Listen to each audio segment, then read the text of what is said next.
Hi, I'm back again.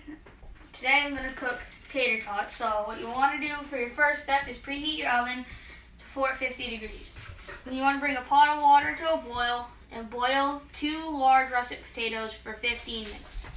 And while you're waiting for those to boil, you want to get a tablespoon of cornstarch, half a teaspoon of salt, a fourth of a teaspoon of onion powder, and a fourth teaspoon of garlic powder. And then a fourth teaspoon of salt, and 3 tablespoons of canola oil. And when you're done, which mine are, you want to fill a large bowl with ice water, which is right here, and transfer the potatoes and soak until they're cool. And after they're cool, you want to peel them very carefully. So you could use a vegetable peeler, but I don't have one, so I'm just going to use a knife. So you just want to, they should be quite easy to peel because you boil them and they're cool, so it shouldn't be that hard.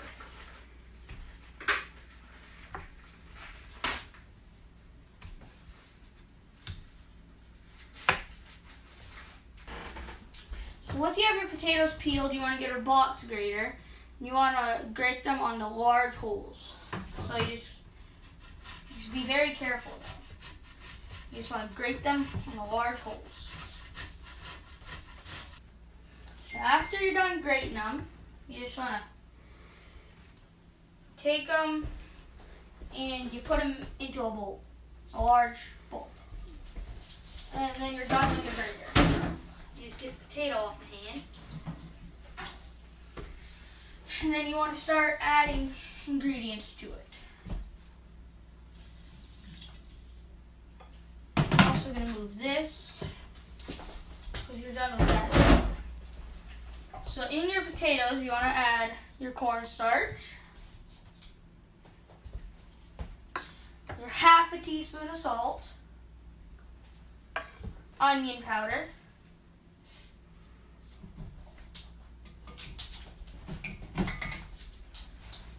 which apparently doesn't come out well.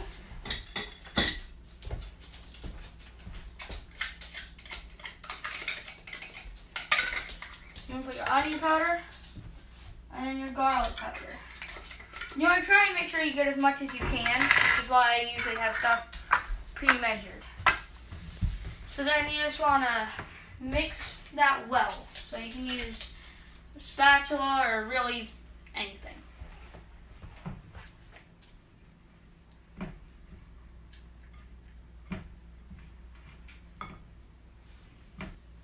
So now that you got it all mixed, you want to take a rounded tablespoons or something like that of your potato mixer, and using wet hands, so you want to get your hands wet before you do this, you want to shape them into a cylinder, which could be a little difficult. It doesn't have to be perfect though.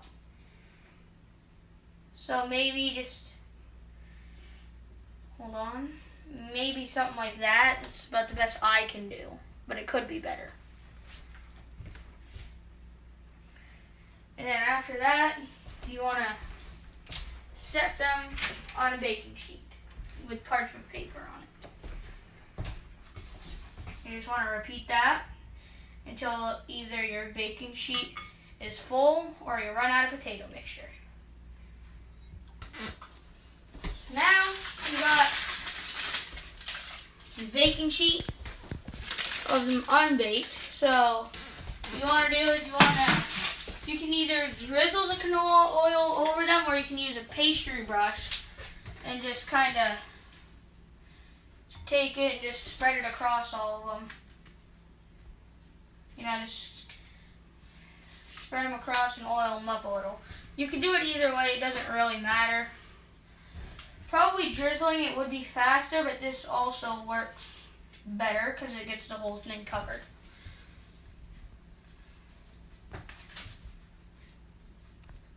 And if you're using a pastry brush, you should only need to go over them with it once. So now when you drizzle them with your canola oil, with your oven preheated at 450, you just want to, probably should be very careful because you want to, it will be very hot. So you got to be very careful. So I'm going to move this out of the way. And again, you just want to be very careful about it.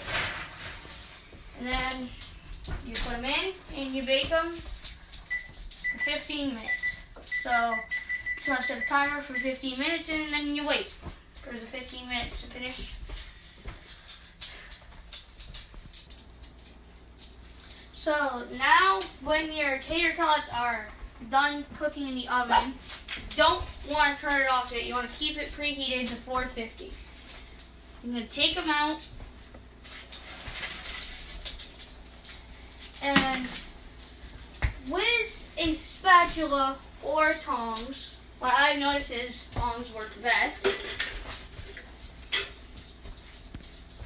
You want to just carefully flip the tater tots over. So just very carefully you want to